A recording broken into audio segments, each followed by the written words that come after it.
Hi everybody, it's Donkey here, And Trog. and welcome back to another episode of Asphalt and Aprons. Really appreciate all the following and feedback we've been getting. It's been really good, isn't it, Trog? Yeah, it has. Yeah, there's been quite a lot coming online, and when we've been meeting up with brethren in the lodges. So thanks everyone who's taken the time to listen to the episode so far. We hope you're enjoying them, and remember, give us feedback because that's how we improve further episodes. Yeah, so to spice things up a wee bit today, and a broader topic of conversation, we've got a very good friend of ours, Dougie Munro. Hi everybody, it's great to be here. Thanks for joining us, Dougie. You are one of the guys I would consider a mentor for me as well, so it's really good to have you on our show. And I'm sure a lot of people out there will recall the dulcet tones of your voice as they listen to this and engage in what we're doing. Well, I hope people do recognise my voice. But I always feel a bit odd being called a mentor because I just want to help everybody and make sure everything's correct. But I never ever thought of myself as being a mentor. I think that's almost sometimes a sign of a good mentor when you are helping and mentoring without realising that. That's my own perception, and Trog's the same. Trog's, I mean, a mentor to me is someone into new into Freemasonry that I can come to, for guidance and things like that. A bit like your proposers and your seconders would be as well. I think a mentorship's got kind of new sort of concept in Freemasonry, because in the olden days, I would say the olden days, back 30 odd years ago, you had your established masters or past masters, and these were the people who you kind of looked up to, but you never ever thought you would emulate. Mentorship, in my mind, is a really good way of putting things, because you're encouraging rather than putting the fear of God into some of the younger Masons like we had back in the day. Definitely. I mean, the difference now, when I think I'm probably now the same age as the guys were when I joined that were prominent in this lodge. Yeah.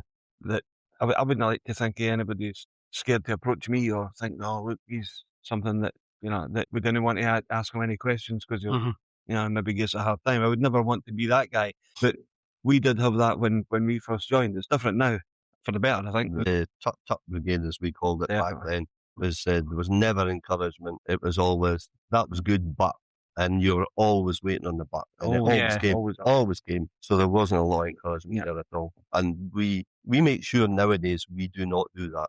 We definitely do not do that. I would rather encourage somebody to do that than pick faults in anything they've done. I think encouragement's the secret.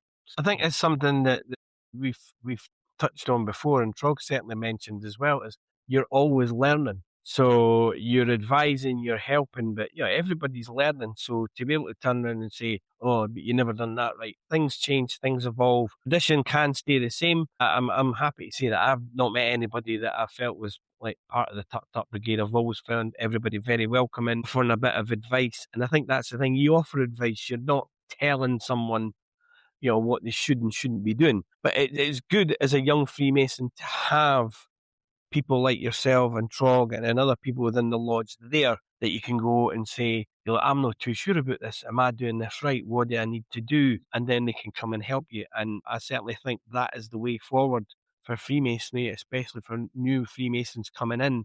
So they don't just walk in and suddenly feel, well, where am I? And it's a little bit rabbit between the headlights type of thing. And it can scare people off. So it sort of brings us on to what we're going to talk about today is your Masonic career, how you got into Freemasonry to begin with, and how you feel it's affected your life over the number of years. I think it's 31 years 31 to date so far. 31 years, 1 month. So it's the different aspects of how Freemasonry affects your everyday life, your working life in general, and what you sort of got out, just so the listeners can get that understanding as someone that is well known within the province and probably in Scottish Freemasonry in general, and just to realise you are Dougie, a great guy, a good guy in the words of Mr. Wilson, good guy, the man behind me. But again, it's something we've been trying to get at, is people have this image or perception of what they are, what a Freemason is, and then they meet someone they know and go, oh, didn't know you were a Freemason, as if it's a complete culture shock. So take us back to the beginning. What was your introduction to Freemasonry? My introduction to Freemasonry was different. My introduction to Stuart, I met Stuart and we were both still at school. He was Johnny. Stuart was in my sister's class at school, and we've known each other since then. I moved away, I got married and I moved away. And when I came back to Edinburgh, which would have been late 1994. I got back in touch with Stuart when I came back in Edinburgh, and he says, I know what you need. Sign that. And okay. So I signed it, and then before I knew it, I was up here doing my initiation. I had no real perception of what Freemasonry was. My granddad was a Mason. He was a member of Heart of Midlothian Lodge in Edinburgh. He, on his bedroom wall, had the exact same framed certificate that I've got now. And as a child, I was always aware of it. I always knew what it was, never knew what it stood for or anything, So Stuart got me involved. And like you say, when you come up here as a new Mason, thinking back now to when I was a new Mason, I never had a clue what was happening. I had done my 3 degrees, I had done my mark degree, and then I was attending pretty regularly. And I can remember sitting in one day and I was listening to one of the old past masters doing the charges, and all of a sudden it just kind of clicked to me. I was like, I kind of get this. I kind of get what this is all about. The whole experience of the degrees, I think, is a journey. It's a journey through life. You're born, you live, you die, and that's one of the things that I think the degrees are about. Yeah, it teaches you a way. It doesn't even teach you. It guides you. It guide. Yeah, it guide. That's a better way through your life, knowing that there's a beginning, there's a middle, and there's an end. And at that point, once I sort of, I think I'm maybe starting to understand this. That's when I started taking my first office in the lodge, and that was in our guard, and that would have been 99 maybe. And I don't think I've really ever been out of office since then. I've done all the offices in the lodge, except the senior deacon. I've never been senior deacon. I've never missed it. there's still time. There's still time. Yeah. So you never had any preconceptions of what you were coming into, and there's a lot of people saying, "Oh, that Freemasonry is this and Freemasonry is that, and it's a cult, it's this that." But you just came in there with I always thought, open mind and just yeah, an open mind and an open wallet. I found this out. But no, Like I always thought to myself, you've got to admit, when you knew your granddad really was a Mason, if it was good enough for him, it was certainly good enough for me. I thought if my granddad does it, it can't be bad. Yeah. And that's that was my, I went in with my eyes wide open. I think there's a lot like that because people say, a lot of people that I've met have said, "Oh, my dad was in it, my granddad was in it, my brother was a past master," and I knew that he was in Freemasons and that he went to do things and that he was a master. But that was the limit of my interest at that point. Just at that stage in my life, I had a lot going on with other things that it didn't need it. And then further down the line, I felt I needed something else in my life, and that was when I got the introduction to Freemasonry. And it's been the best thing ever. I mean, the people that I've met, again, we were talking in the last episode about someone that remembered me for the Boys Brigade for 1986. And I was like totally blown away when he sat down and was having a chat. And then last week I was down at Liberton and the guy came up and went, "I know you. We went to school together." And it was catching up with a guy that I hadn't seen in years. And it's this reconnection with people or making new connections that I love. I think that's one of the benefits of Freemasonry, that people who are curious will get out of it. As I say, just ask someone, find out more about it. So we're back in '99. You're in a guard. What was it? Was it a daunting experience? Was it something that you were relishing? No, from day one when I joined, at that point, I knew I wanted to be the master. I knew then, on the very day that I joined, I was like that. And is that because it's a Masonic thing, or is that just Dougie Munro? If I start something, I want to take this as far as I can. I want to go to the limit. Or That's Dougie Munro. Is it? Just me? Yeah. Because I mean, I'm the opposite. I would like to be the master one day, and sort of pay back to the lodge and put my time in. But it wasn't day one. Day one was like, oh, good, I've got at least 10 years maybe before I get. But you thought day one, yep, I want to be the master. Yeah, definitely. As soon as I seen the master with all the gear on, I was like, that. So you were attracted by the uniform? No, the uniform. No, bling. It was like giving away in it. The first thing I seen was the master's jewel, and I thought, I like that. I want to wear that one day. I want that. That's what I want. It took me a long time to get there. Yeah, but I was first in the chair in 2009 was when I wore the master's apron. The master's jewel. So who was the master when you first joined? Kenny Whitten. Kenny Whitten. Kenny, there's that name there's that again. connection Kenny again. Whitten again. Kenny That keeps cropping guy up. gets a boot. He was the youngest master this lodge has ever had. Kenny was. Yeah. Wow. Still is to this day. Yeah, I don't know how old he was, but he was only He was, I late think he was 20s, I think. He was a Lewis when you joined. Yeah, He was yeah. 18. And his dad, Bill Whitten, was on the floor for Yep. many years doing the secrets and various other bits of ritual. Kenny, Did we that know, for we know many you're years. listening, so answers on the postcard to what age you were when you were the master. Yeah, but again, it's that connection, you know, we were talking about Kenny was my seconder, He was my proposer, Yeah. and things like that. And again, takes us back to people that have been in the craft for so many years. We had Bob Phillips getting his 60th diploma the other night there, and that's longer than I've been alive. And it's dedication like that. And it's interesting, you know, that you say from day one you wanted to be the master, so you knew that what your purpose was going to be. Did you ever think about what happens after a master, or as we alluded to in the last episode about the different doors you can go through? Did you start to think, well, there's other things I want to explore here? I was looking at different doors probably before I was the master of the lodge. I joined the Royal Arch. I became the first principal in the Royal Arch in Collet and Curry Royal Arch chapter as well. Joined the Knights Templar. And to be quite honest, not everything you join is for you. And the Templars, I don't think was really for me. And I joined other things as well. It's I've always thought that there's no doors that's ever closed to you. And I've always felt that if you wanted to go and join any other order, there's nothing stopping you. Mhm. Nobody would hold you back, certainly for this lodge or ever. You'd be welcomed into any other order that you chose to join. Although some things you hear people say, oh, I'm a member of this, that, and you never even heard of that. And some obscure order that there's a prominent Freemason in Midlothian who's the equivalent of the Grand Master of one of the Christian orders. Christian orders. That's what I was looking for. When you think that he's just the average member in a lodge or past master, and you're like, well, he's actually the Grand Master of this different Yeah. order, if you like. You know, these people are pretty ordinary. They may have sort of lofty offices and that, but they're pretty ordinary people. They're just guys. It was interesting you say that. I was chatting with some friends last night, and they were asking me about Freemasonry and things like that. And we mentioned the Grand Master Mason, and they were like, "Oh, who's he? What does he? Is he like, you know, really special?" Da, da, da.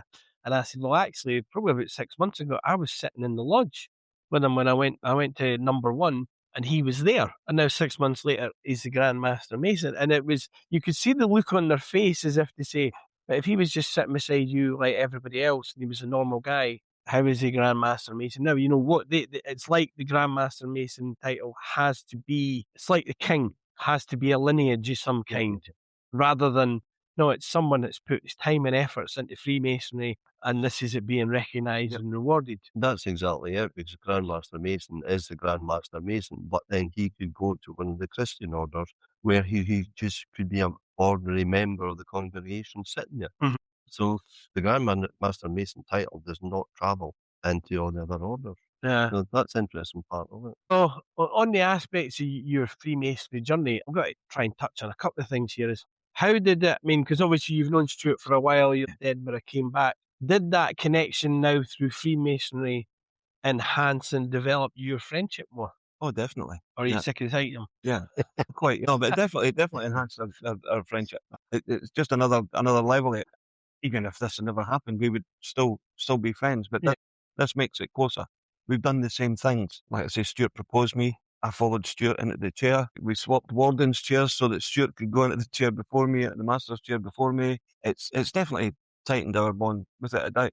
But not just with Stuart, but you know, even people that I've proposed that are still coming along the lodge. The lodge treasurer is one of them. I proposed him. I'm sorry about that. But no, these bonds of friendship only grow in Freemasonry because you tend to have the same sort of interests and the same views on life and things. And it, yeah, you're right. Your friendship just does blossom and grow. I always kind of say you've got the same mindset. I think that's the easiest way of putting it across. Yeah. And it's, what was it we say, like-minded. And that's the way we are. But don't forget as well, before Freemasonry, Dougie was also involved with the motorbikes. Yeah, He that started was off on scooters. that was something that was new to me when Stuart mentioned it. And that's when you suddenly realise that there is more to know about people. So you were into motorbikes at some point. I started off life as a mod. A mug. Yep, I had a car. You know what? It's 2 wheels. 2 wheels. I started off on a scooter, but it wasn't as a mod. So yeah. So what age were you then? I was 16. 16. All right. Aye. 16 and yeah, young and mad. Young and mad mod. Yeah, I had the scooter for a couple of years, and then the jam broke up and life stopped. And then I used to go down. We're going back to just sort of 17, 18 years old, maybe even a bit younger than that. I had a girlfriend at the time.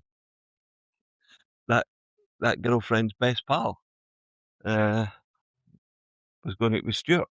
God, that girlfriend married my younger brother at one point as well.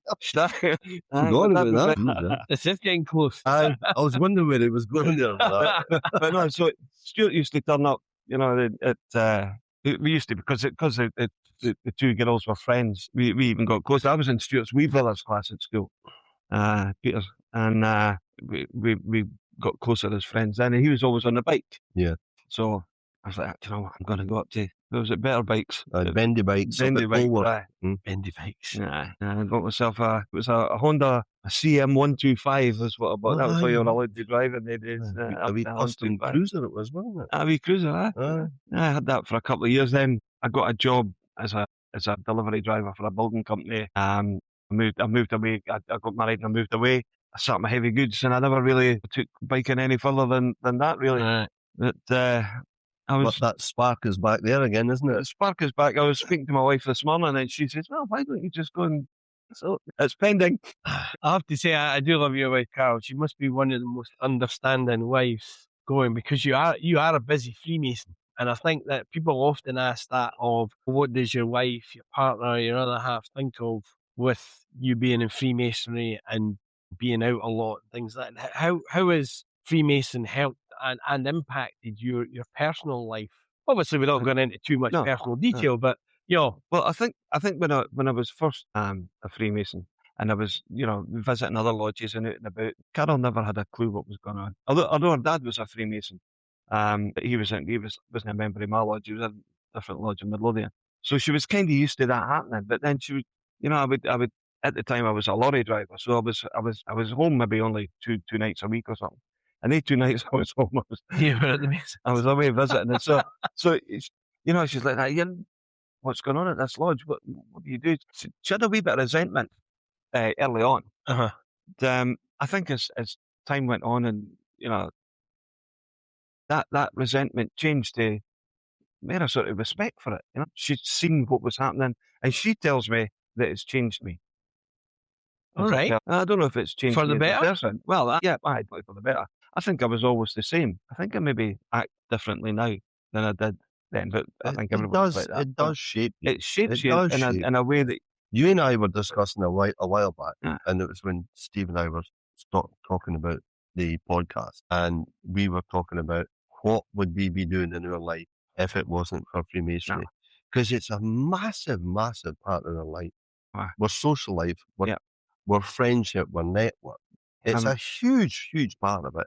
And when you're involved in something to that level, it's bound to shape you in some sort. Obviously, I doubt. And I think you get kind of led by the people that are not even led. If you're with people and you see them acting in a certain way and doing things, and you think, well, that's a nice way to be. And I think that's the way. I think that's how it changes you.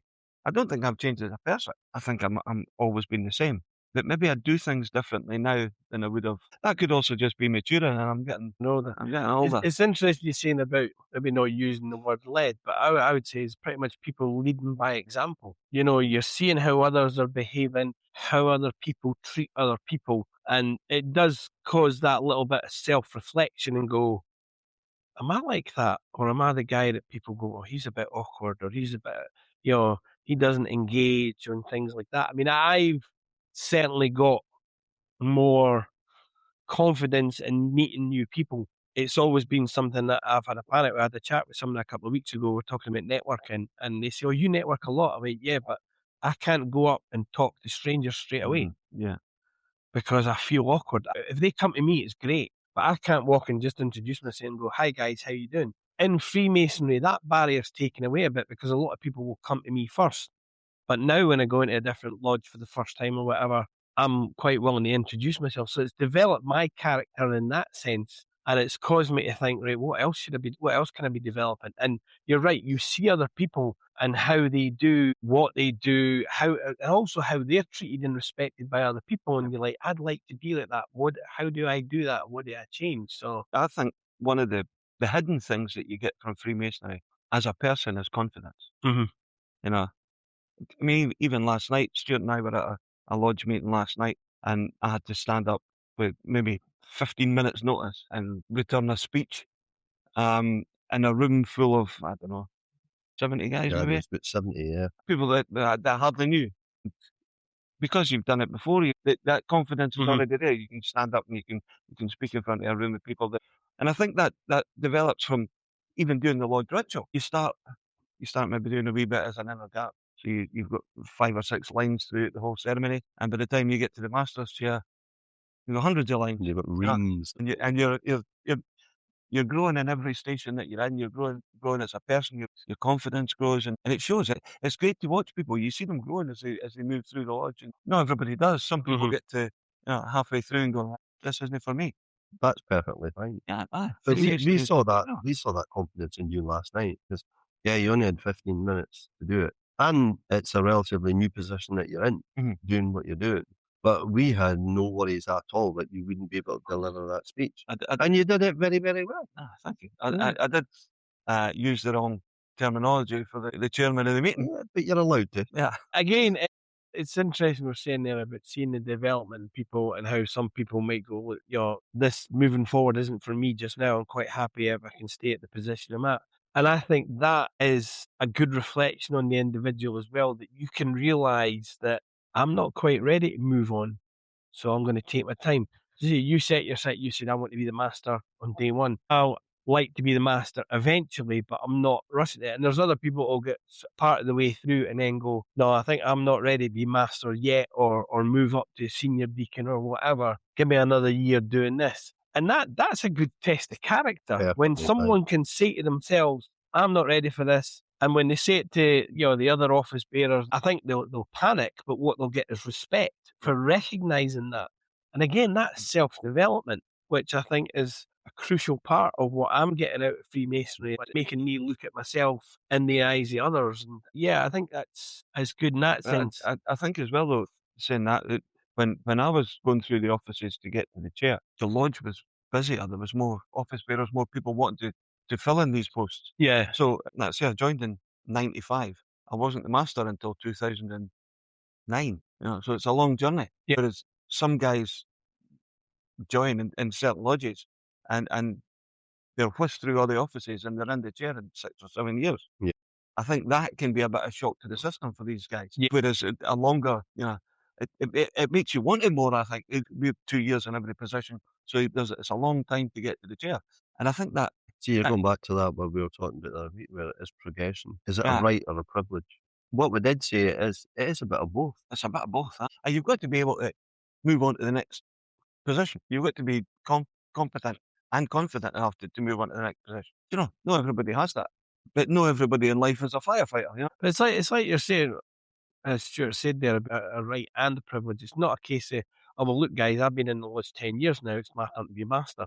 Whether you're ready for it or not, whether you've been, it's got to be the timing that's right for everybody. You've got to feel right for it. The other office bearers, the committee, have got to feel you're right for it, because it isn't just a case of sitting in that chair at a meeting. Really? It's everything else that comes with it. I mean, I've seen you guys out, Stuart as master and you as immediate past master, going out, and the amount of time and dedication that it takes. And I see that now with our master Kenny and Mark McCluskey, 580 is everywhere, representing his lodge, and that's a big commitment. It doesn't even live in the area. It doesn't even live in the area. So that's kudos to Mark for that. But again, it comes back to that's can be a big take on family life. I mean, you were saying there before when you were on the trucks and then when you were back, you were at the lodge. Yeah. Whereas now, obviously, you're not in the trucks. You're in a more reputable occupation as a taxi driver, and so technically you've got a bit more time. But you would expect that, obviously, that's your family's like, more time to spend with the family. How do you blend that to spend time with the family, have time for yourself and your Masonic? Hi, folks, and that's not the end of our interview with Dougie. Tune in to a future episode where we'll carry on the conversation and find out more about Dougie Munro. Thanks again for listening.